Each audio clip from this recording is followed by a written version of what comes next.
The following talk was given at the Insight Meditation Center in Redwood City, California. Please visit our website at audiodharma.org.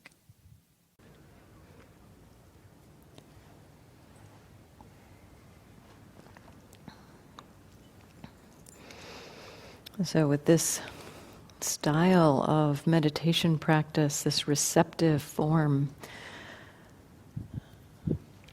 we aren't consciously, we're not choosing where our attention should land.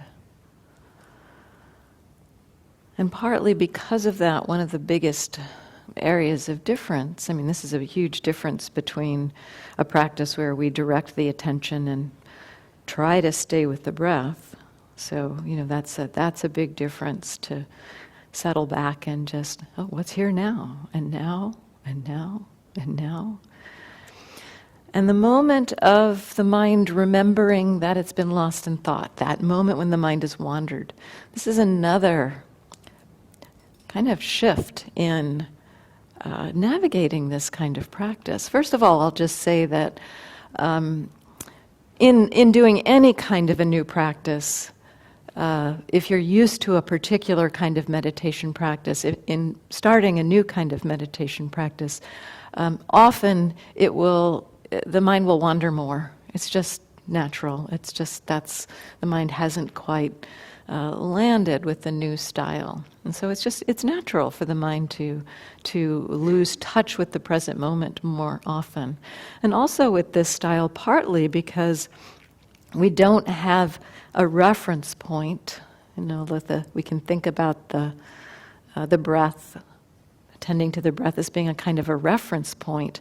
And when the mind wanders off of that reference point, it can kind of help to wake us up a little bit. We wake up almost recognizing, I'm not with the breath. Let me come back to the breath. With this style of practice, because we don't have that reference point, sometimes it takes us a little longer initially to remember or to recognize that we've gotten lost. And that's okay. This is just a very natural process with this particular style. And so in that moment of remembering, the instructions in that moment are different than they are in the kind of practice where we're directing the attention. In a practice where we're directing the attention, often the instruction in that moment is let go of the thinking and redirect the attention to the breath or whatever you're attending to.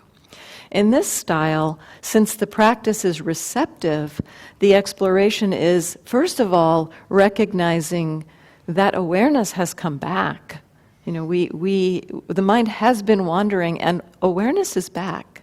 And this is another piece of this style of practice, to begin to recognize what it's like to be aware, what it's like to be mindful.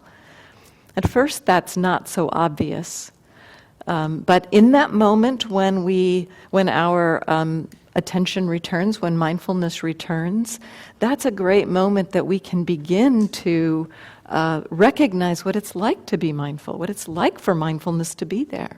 And so that's one of the first things we explore when we wake up, when mindfulness returns, is, aware again.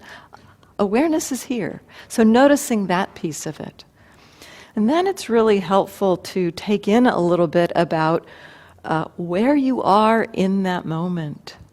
When the mind wanders off into thought, it often constructs a new experience. It's like the mind wandering creates a new landscape, and we wake up when we've been wandering and lost in thought. When mindfulness returns, we're kind of waking up into the landscape that was created by those thoughts that were happening while we were not mindful. And I think you're familiar with this. If your mind wanders off into thinking about what you were doing earlier in the day, and it kind of wanders into a conversation you had with somebody, and maybe that conversation had a little bit of an emotional charge to it, likely when you come back into awareness, some of that emotional charge is there. Or, so there's a little bit of a different landscape that's present when the mind wanders off that way. And so it's useful to check in. what's here now? How am I now? And is there, what I like to check in that moment, is there more tension in the body and mind right now? Because that mind wandering into any kind of reactivity, which it can do, it often does when we kind of lose track of things, it goes into our habitual patterns, our habitual tendencies. And so it can wander into something that creates tension in the mind and in the body. And so in that moment of waking up, recognizing, okay, I'm aware, and is there tension here? What's this landscape, and does this landscape include more tension? If it does, then I really encourage relaxing again. Start from that place of, okay, I can relax the body, and just like you're allowing the attention to move through the body and notice where the tension has accumulated and seeing, can it soften, can it relax, can it release? Maybe the mind can relax, play with that image of relaxing the brain. Maybe that will support you. And then once there's a little bit of relaxation again, checking in. And what's obvious? There's nothing in particular we need to pay attention to. There's no better experience than any other in this kind of practice. We simply open to what's here and what's obvious. That flow of human experience. And so, in the moment of the mindfulness returning, recognize the awareness, notice if there is tension, and relax. And then again, open to receiving. This receptive stance. What's here? What's here? What's here? There's another possibility for what will happen too when the mind wanders. And it happens way more often than I would have thought. And that is sometimes when the mind wanders, maybe we could call it more drifting than wandering. Sometimes the mind charges out of the present moment. It is something. It catches something like, maybe the sound of the train, and the mind catches that sound, and then it starts thinking about trains and when we were last on a train and what was going on that train, and our mind is kind of charged out of the present moment, perhaps.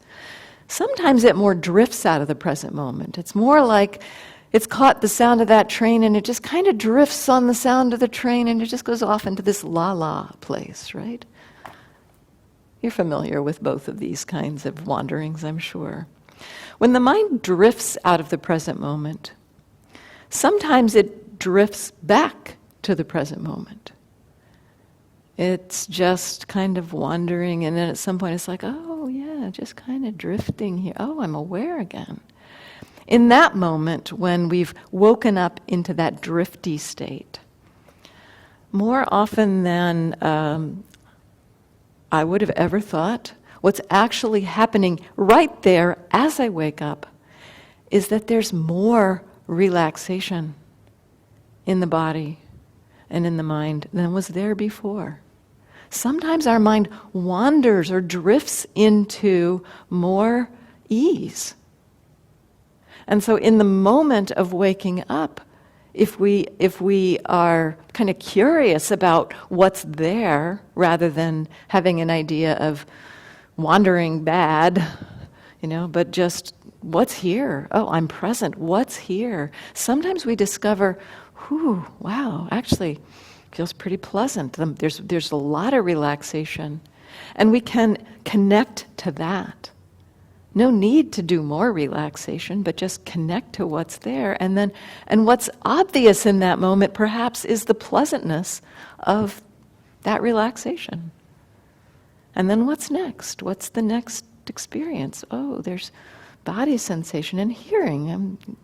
And so we just, again, move back into that receptive stance.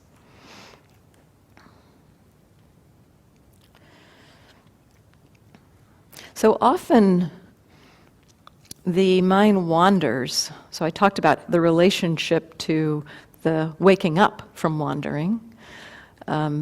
kind of different instructions than our usual form of meditation practice in this style. But also it's interesting to begin to notice that the mind wandering out of the present moment, we can begin to catch that. We can begin to notice that the way our minds tend to wander out of the present moment is that the attention has shifted to something new, and we haven't actually noticed that. It's like there hasn't been the conscious recognition that the attention has shifted to something new. This is largely the way our minds wander. No, so in the familiar practice of directing the attention to the breath, for instance, we're paying attention to the breath, and that's our agenda. That's what we're doing, and so we've kind of got this idea. Yep, paying attention to the breath, paying attention to the breath, and then the sound of a car goes by, and we hear that. Some part of our mind hears that, but we've got this agenda to be with the breath. But our attention has kind of gotten interested in the sound of the car and has gotten hooked to it without our noticing it. And so that's how our minds wander often, is that our attention has moved from one experience to another and then kind of started thinking about that experience, or, oh, what kind of car is that? Or I wonder where that car's going. So the attention shifts and we haven't noticed it, and then our minds we start thinking about it. That's largely how the wandering mind works. So with this style of practice, because we are curious about what I call following the attention, following the awareness, we can begin to recognize that shift. So we're noticing some body sensation, and then the sound of the train happens, and we notice that the attention has been pulled to the train. And we can just know it. Sometimes in that being pulled to the train, we might see that our habit of thinking about what our attention is pulled to might be inclined to start. But because we're curious about following the attention and just watching that process, sometimes there's an opportunity to kind of like the attention starts to wander, but we catch it, and it actually doesn't leave the present moment. We see the attention shift to the sound of the train and see the thoughts start about, oh, I wonder what kind of, oh, I'm aware of a thought starting. And we're aware of it.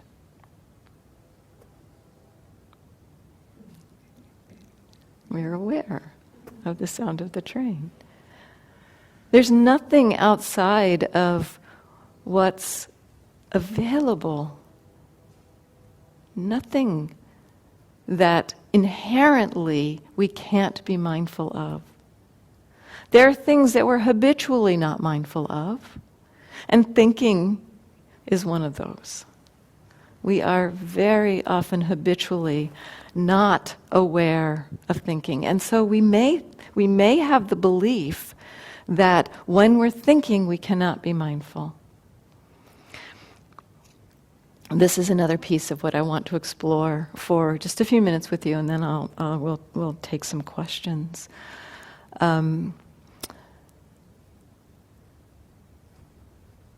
It's possible to think and know that you're thinking. We can do this right now. Right now, I want you to think what your name is and know that you're thinking what your name is. It's possible to think and know you're thinking. My name is Andrea. I am aware that I'm thinking that right now. We habitually get caught. We habitually lose awareness when thinking, but it's not necessary. And so this is another exploration that I like to talk about here. So right from the beginning, rather than having a relationship to thought, set thoughts aside and come back to anything in particular, there's an encouragement to recognize, oh, thinking is happening at a very simple level. Now, it may be that in noticing thinking is happening, we get pulled into thinking, and so we need to have some wisdom around how much we can explore the actual thinking process. But I'm going to give you some tools for this. So, first of all, becoming aware of thinking. Thinking is a normal human process of mind. It's really useful. It's how we navigate our day. It's how we navigate our lives. And if we have the belief that it's not possible to be mindful of thinking, there's vast chunks of our life that are off limits to mindfulness. But fortunately, it's not true. We actually can be mindful of thinking. Now, there are vast swaths of thinking that are not so useful for us, not so helpful.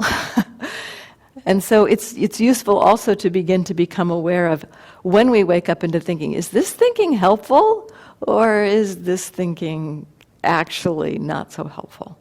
So that's one thing that we can recognize. So in recognizing thinking, we are recognizing a natural function of the mind, a human function of the mind.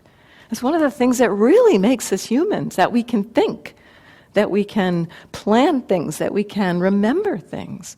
We have this notion of past and future through our thoughts. This is part of being human. And this practice of receiving opens us to this fullness of all of our human experience, including thinking. So, can you recognize that you're thinking? At first, it can be just very simple. Just like, oh, thinking is happening.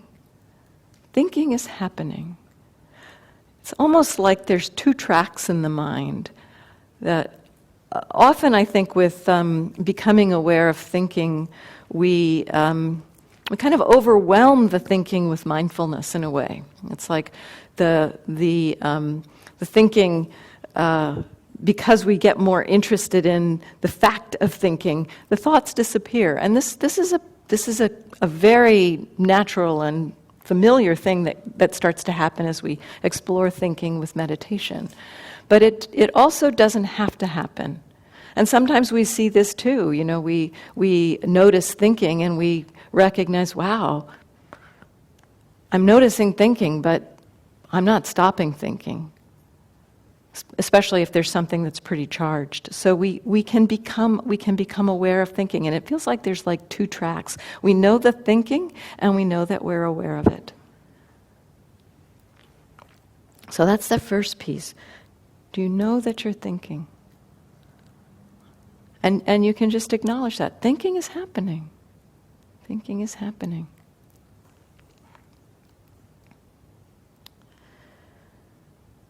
Then another piece that's useful or interesting, especially in the sitting practice, I think right now more I'm going to speak about the sitting exploration of thinking. And that is that our thoughts are going to appear to us in different ways. Sometimes our thoughts come, and I'd say largely a lot of us think as though we're talking to ourselves. Is that a familiar way for you to think, as if you're speaking to yourself? That's one way that thoughts come. Another way, it's as if somebody else is talking to you. Every now and then it'll sound like my mom is saying something in my head or something. So it's a thought. I know it's a thought, but it's like somebody else is speaking to me. Or sometimes it just sounds like some radio announcer's voice is speaking to me. So those are different forms of thinking that are coming through the sense door of hearing, even though we know we're not hearing, but it's manifesting as hearing in a way in our minds. So that's one avenue, that the thinking can appear as if we're talking to ourselves, as if we're hearing somebody else talk to us. Another way that they can come is through the seeing. Sometimes they come as images. And this can happen, especially when the eyes are closed. We can really become aware of images that, it's like we remember something that happened yesterday, and we see the picture of it. We see the image of it. For me, beginning to recognize how much I thought in images was a surprise, because I thought I entirely thought in words. But then as I began actually being curious about how my thoughts appear, especially in meditation, I began to recognize, wow, actually, yeah, there's an image there. When I remember being in the Czech Republic in that graveyard, the image is right there. I see all the gravestones stacked on top of each other. So there's the image there, and there's I think we if we have eyes that see, images are a very natural way for thinking to happen. But it's a little bit subtler to see it, so it might not be so obvious at first. And then sometimes, too, we think through our bodies, our feeling in our bodies.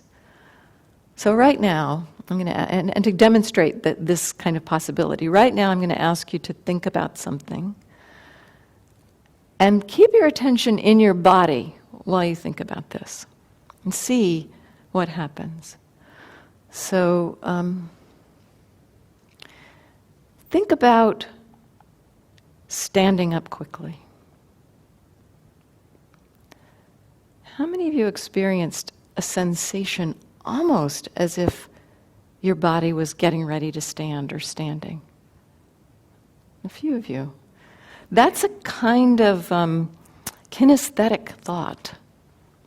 It's a way that thought can manifest. I would say it's certainly less familiar to me. But some people think this way. Some people think in their bodies. They think as though they're moving through space. So that's another way that thought can manifest. And so one of the explorations we can make when we're noticing thinking in our meditation is to notice, how are we thinking? Is it coming through as if we're talking to ourselves or somebody else is talking to us? Is it images? Is it some experience of feeling in the body? How are we thinking?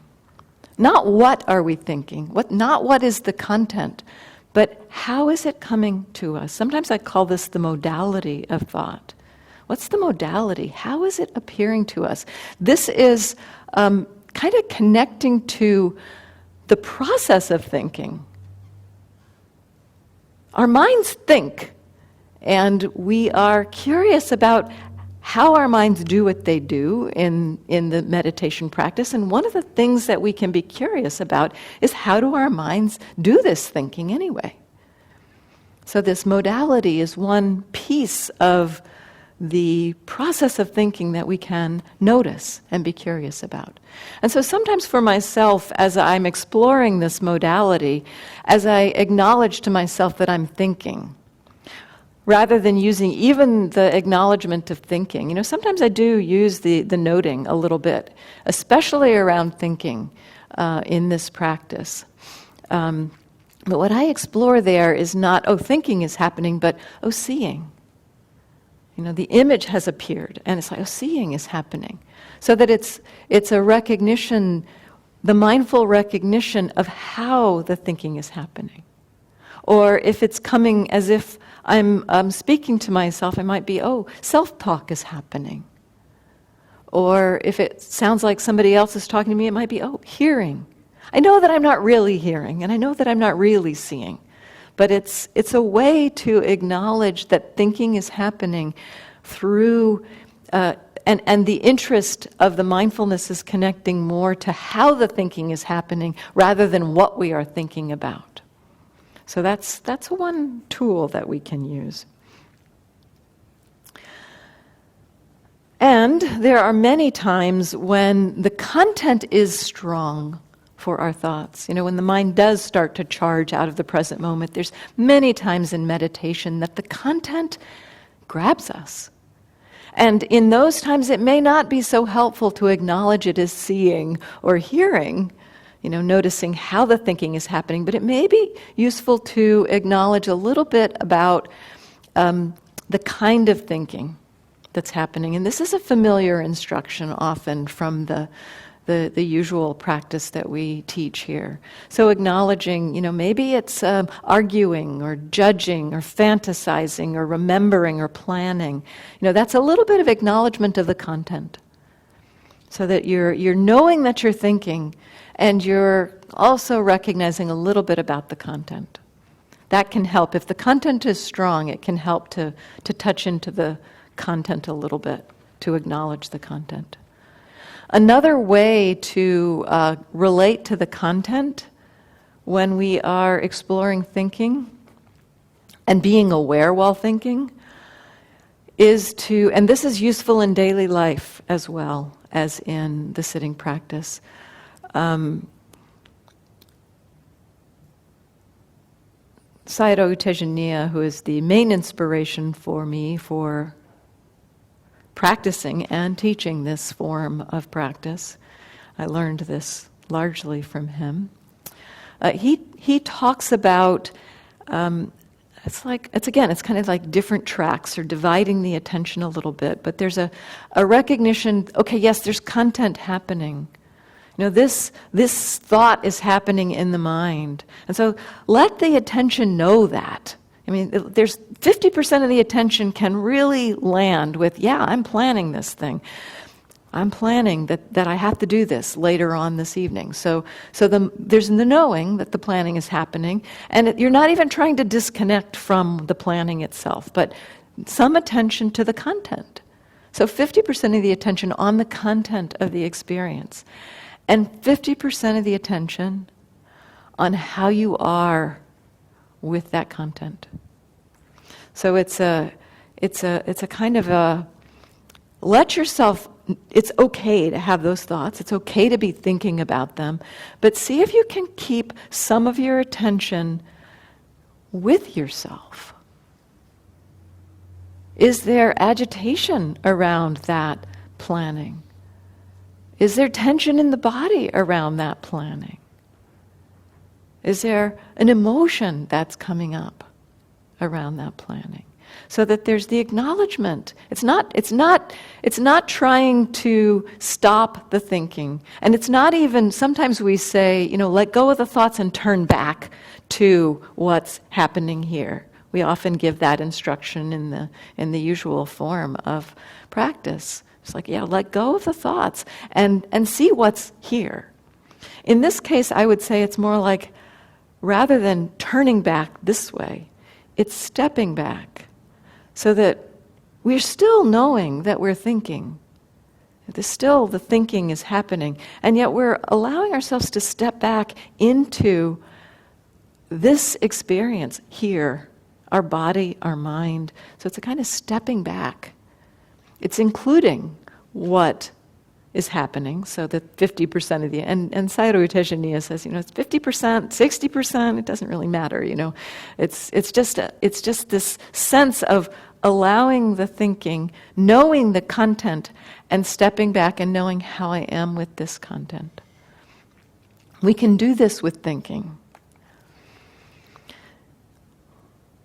Ways that we can practice that, because it takes some skill. It's a skill that we develop. It's probably, at least for me, it wasn't like, I hear somebody talk about this, it wasn't like, oh, instantly I can do that.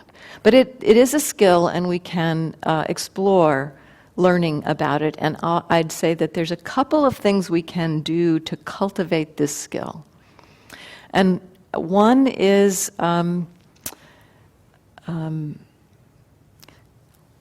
while you're reading. So if you're reading something, if you're reading the newspaper or reading a book or something, let yourself slow down the reading a little bit. When you're reading, you're taking in the content of somebody else's thoughts. So your thoughts are coming into your mind. when you're reading. And we're not trying to ignore that content, but we are trying to open to, how does this content land? So we read a headline in the newspaper. Stop there for a moment. How does it land? So this is a practice that we explore. Content, how am I with that content? Read another headline. Content, how am I with that content? Read a paragraph, the first paragraph. Stop a moment. Content, how am I with that content? So that we learn this skill of the knowing content and knowing how we are with content. So we can explore that with reading. We can also explore it with writing. In writing, we are thinking thoughts and putting them down.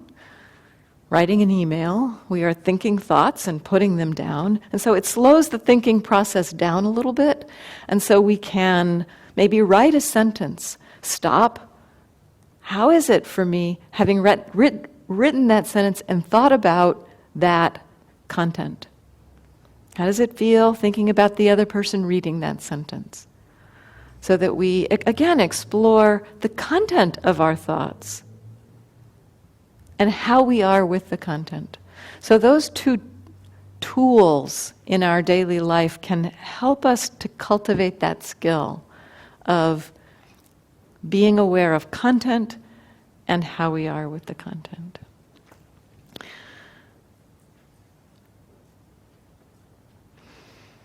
So developing this capacity to be with thinking while it's happening. We can play with it in the meditation, and it's very helpful in our daily lives to begin to recognize I can actually be aware that I'm thinking and how it lands for me, how it impacts me to think. But it is not so easy at times. Because we do have this habit of losing mindfulness while we think. And so initially it's helpful to take it in small doses. Maybe just start with that we know, okay, yep, thinking is happening. Yep, I know that I'm thinking. And maybe checking in a little bit, how am I with that thinking? And then perhaps initially, until we get a little more skill with it, maybe choosing to direct the attention to something else, taking our attention out of the thinking. See if it might help to relax the body, and then start to receive again. So there's some skills that we can cultivate around thinking, but it's like taking it in small bites at first. You may find that, if you try to explore thinking a lot, that you'll just get lost a lot. And so we need to have some discernment about how much to try to do that initially. So I'd like to open it to comments or questions. Yeah.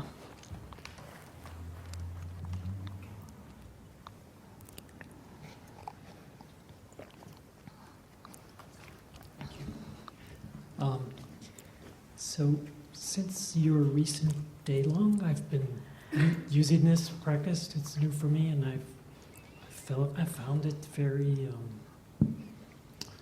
natural, I guess, is an observation. The one question I have is the relaxation part that I think is emphasized, that I tend to find myself slumping or more when I was more focused on the breath. Is there some effort issue I need to, or some ardency or something? In the slumping, does it feel like the mind is... Posture, mostly posture. Okay, so it's the posture. It doesn't really feel like the mind is less aware? And maybe a bit of a sinking sometimes, but still aware. Okay. One of the things that we explore is more... I mentioned the attitude last week and again in the guided meditation, but partly what you can do there is check in, what's your relationship to that experience? The relaxation, sometimes if we're if we're in our normal kind of meditation, we have this idea of, okay, I need to sit like this, and that's actually adding tension to the system. And so a little bit more relaxation in the body, even to slumping, is not necessarily an issue. We're more interested in, is the mind alert or not? And so checking into the alertness there, is the mind slumping too? If it is, then, that you might find that sitting up a little more straight can bring some alertness to the mind. But you can also just be curious about, okay, yeah, so it feels like a little bit of dullness in the mind. Can I know that? Can I be aware of that? And I'll talk about this, well, I can talk a little bit about it now. So often I think in the familiar style of practice, we have kind of ideas or familiar thoughts about a kind of alertness that's necessary to be mindful. And dullness of mind doesn't qualify, basically.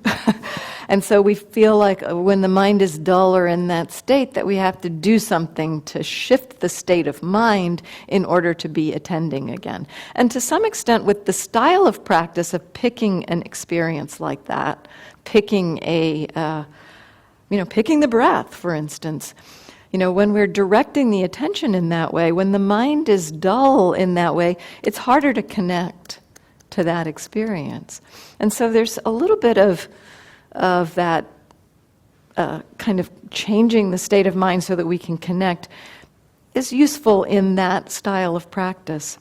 In this style of practice, we're more exploring what's happening and can I be aware of that, which includes a dull mind. So on the day long, perhaps, I gave this analogy about mindfulness being like a mirror. Mindfulness reflects whatever is happening, and it doesn't care what it reflects particularly. Mindfulness is just a very natural function of mind that knows what's happening while it's happening, and it can know thinking is happening while it's happening, or it can know pressure's happening while it's happening, or it can know anger's happening while it's happening, or it can know its sound of a train is happening while it's happening. Mindfulness doesn't care, actually, what it reflects. It simply does the job of knowing, this is what's happening in the present moment. So mindfulness doesn't have any agendas about what it needs to reflect. It just reflects.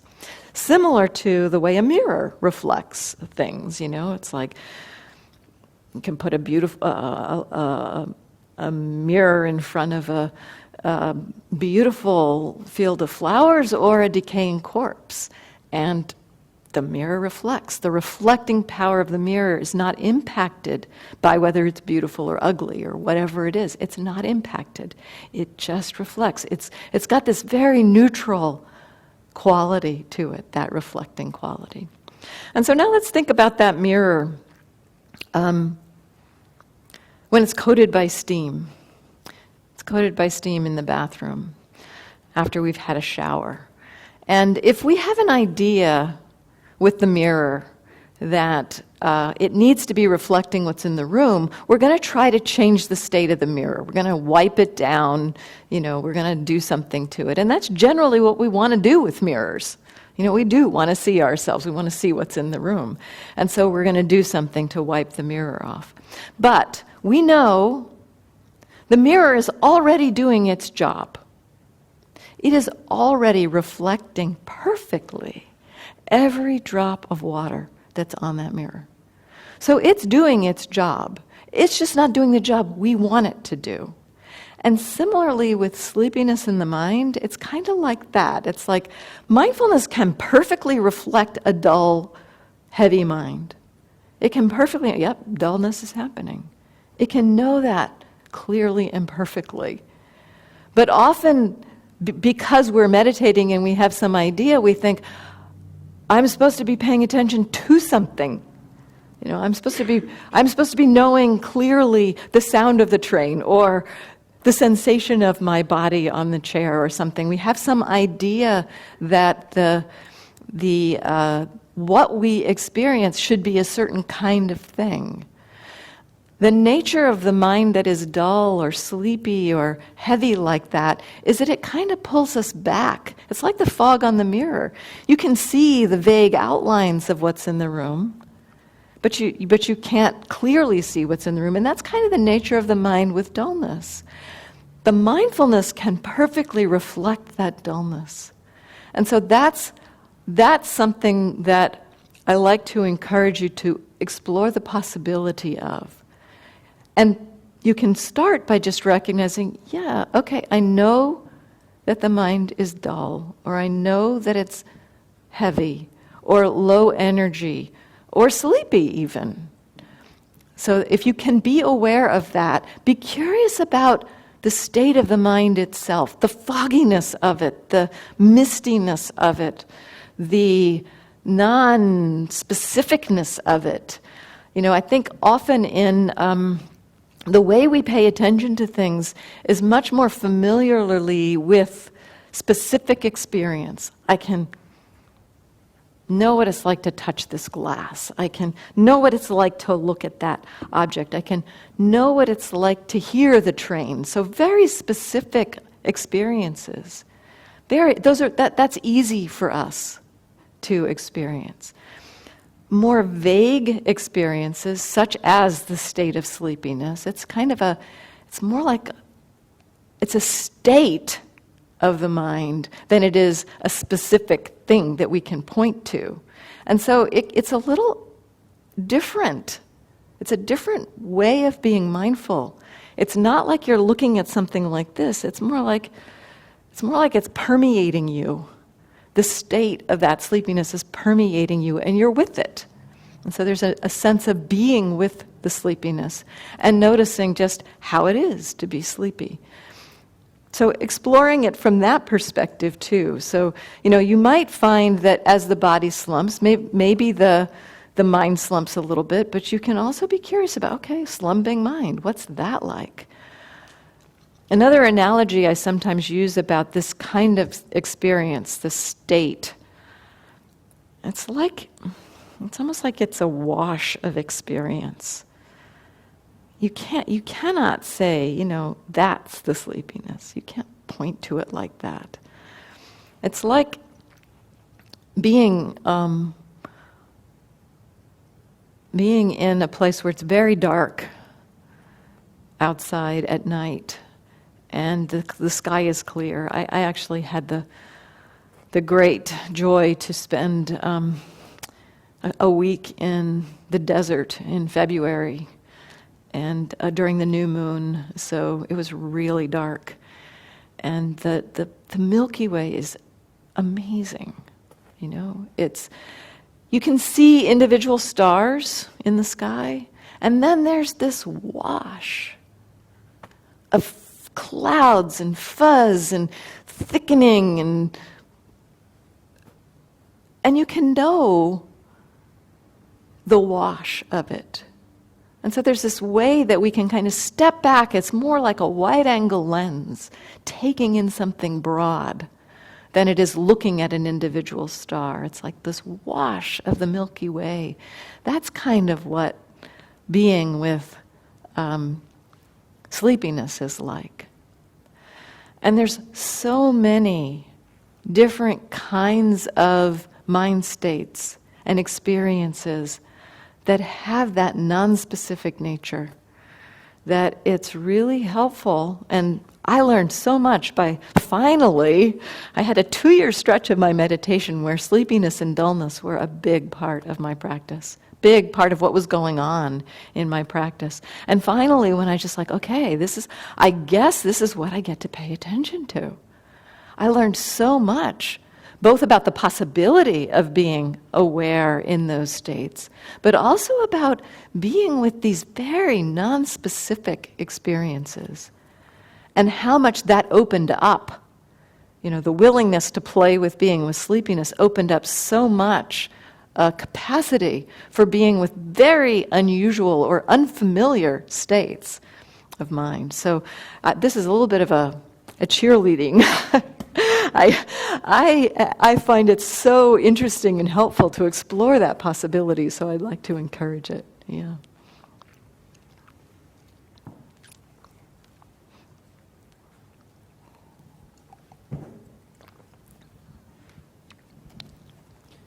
So when I work with thoughts, I realize that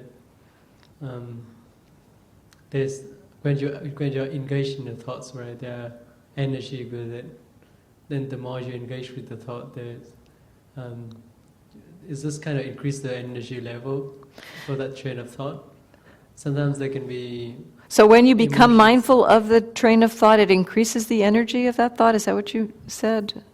I mean, when I engage with the thought and knowing that it's Oh, happening, yes, there is more energy when we engage with it, yes. right. Yeah. I mean, I'm aware of the energy that associated with that train of thought. Yes. So it's this kind of like, I know the thought, but I'm still engaged with the thought. So that's why I know that the energy. Yes, yes, exactly. And you can begin to, in that process, you might recognize, I think this is a piece that I use. When you talk about it this way, I think it points me to something from my own experience. It's like, I'm aware of a thought, and I'm aware of being, knowing the thought and engaging with the thought and aware of how I am with it. And if the energy, the energy goes up sometimes the energy goes up in a way that's what we might just call energizing, that it feels useful.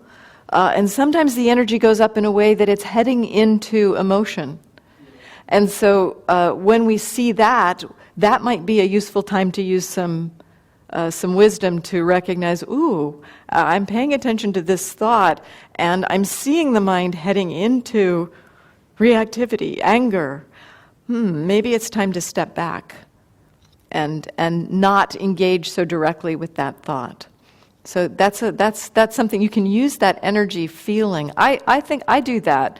It's like if I find myself thinking about something and then notice that the mind, I see this particularly in the middle of the night. I wake up, I might be anxious about something, the presidential campaign.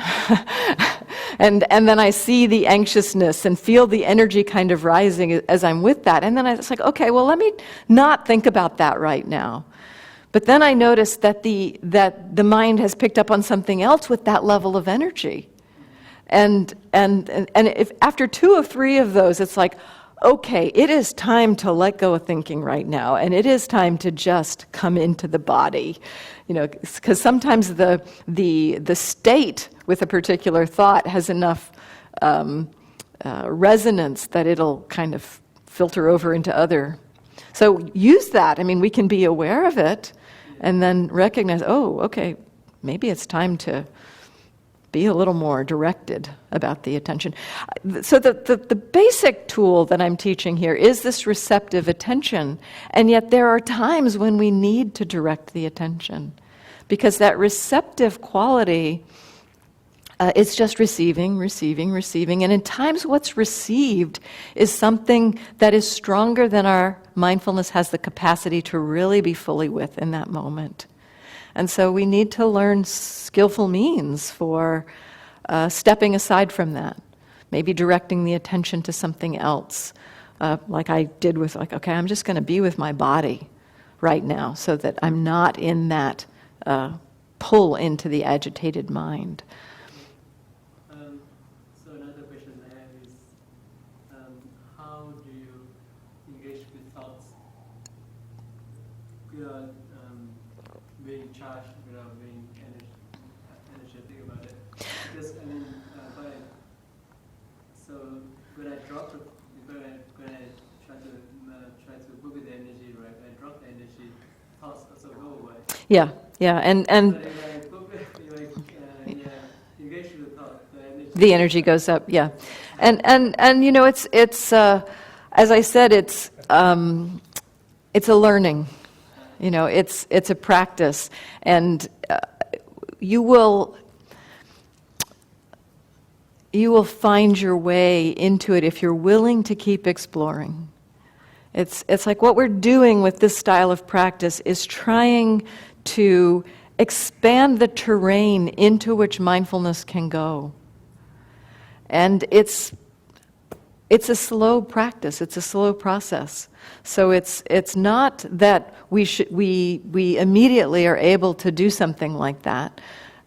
So what you're describing, though, is you're describing very, very well your experience. So I would say it's you're learning a lot about it, and there's not a way I can tell you, oh, here's how to watch thoughts without having the energy go up. You just have to watch thoughts and notice the energy go up, and pull back for a while. Watch thoughts again. You might at some point then begin to recognize, oh, here's a place where I'm watching thoughts and the energy is balanced. So you'll kind of begin to move into it. There's nothing I can say, here's how you do that. I learned about it through, it's like trial and error. You learn about it through just playing with it and recognizing when, as I said, you might have to take it in small doses at first. Yeah. So the end state is like you have kind of the mild level of energy, and kind of it's not too. I wouldn't say there's an end state so much. I would say there are times when the capacity, depending on many conditions, the capacity is available to be with thoughts without the energy going nuts. That's just like that the capacity is stronger at times, and then at other times we find that maybe a particular kind of content is stronger than our capacity to be with it in that moment, and so it's going to be uneven. Right. Yeah. I see what you mean as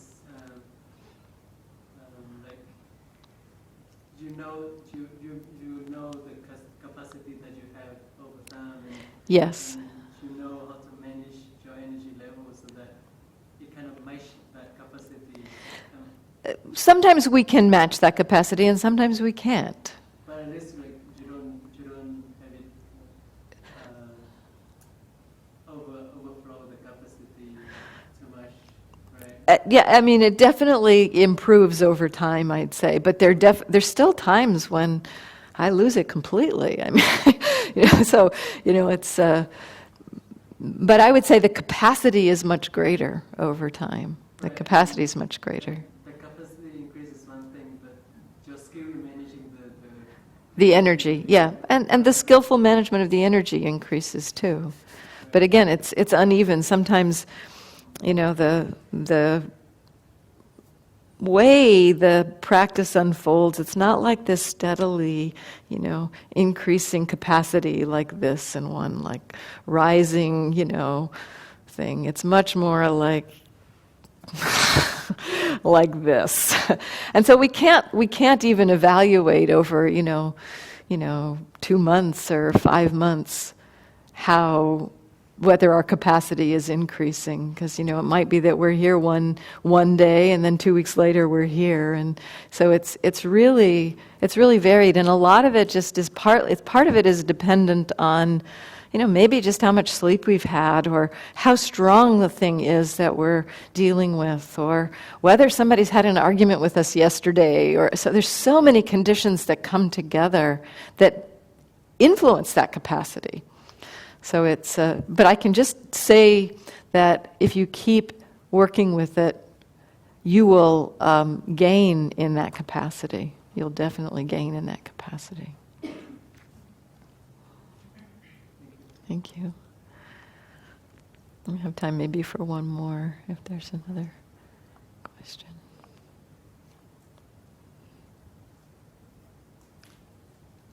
Yeah, pass it over here.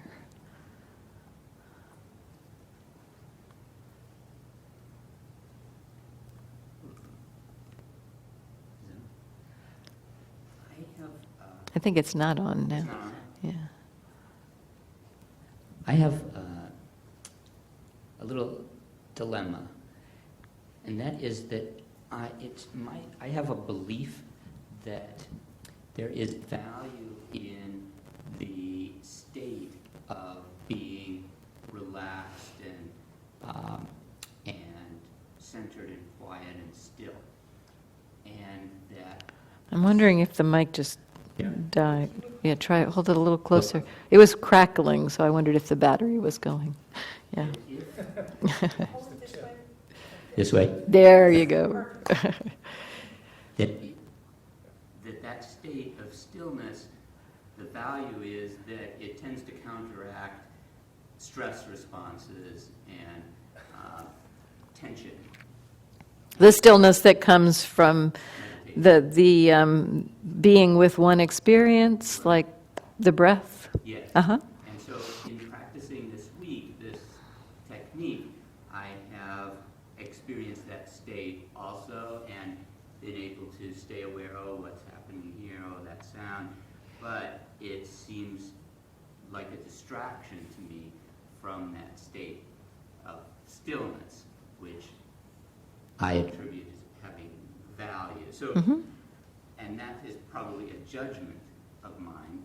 And so I'm trusting that this process that you are teaching has value, and you were alluding to expanding the terrain Yes. of awareness. And Yeah. I assume that's where this is going to integrate this. Yeah, there's a number of ways this practice has value. And I will say that that state of concentration also has value. And so, I don't want to put this out as being better in any way. It's different, and it's got its own value. And so and I found for myself the value to be actually supportive of coming back to that practice of concentration from a new perspective. So I found that learning this style thoroughly has broadened my capacities in my other practices as well. So that's another reason for it. Partly it's I talked about this in one talk where I talked about that we can direct the attention and receive. We can turn the attention to the breath and then receive the breath. So it's kind of a blending of the two. And this is what I found, that learning this receptive style gives more capacity for that approach. And the receptive practice, it does expand the attention into new areas in a way. If you're always choosing what to pay attention to, there are going to be things that you miss. And so this broadens our capacity to be with things that we maybe are unfamiliar with, things that we wouldn't necessarily ordinarily recognize. And, the freedom that the Buddha talks about is not something we can know what we're looking for. And so I do really think that this exploration of what are we receiving helps us to land in that kind of freedom. So yeah, there's definitely value on both sides. I wouldn't say that you have to stop believing that the other has value, but I'm happy to hear that you're willing to play along for a little while, because I think if you keep playing with this style for these weeks that I'm offering it, you'll begin to taste some of it. And then, taste some of the benefit, and then maybe exploring how to integrate with that other form of practice. Yeah, so thank you. And it's time to stop, so thank you. Yeah. Do you have the books? Oh, the books, yes, I have the books, but they're in the car. No, it's great. Thank you. I asked you to ask. So if you would like, I'll bring them back next week, but I have books from my teacher, Sayadaw Tejaniya. It'll take me about a minute to go out to my car and bring them in. If you would like a copy, I have enough for everybody, so I'll go get those. And if you can wait a minute, I'll bring them. So Thanks.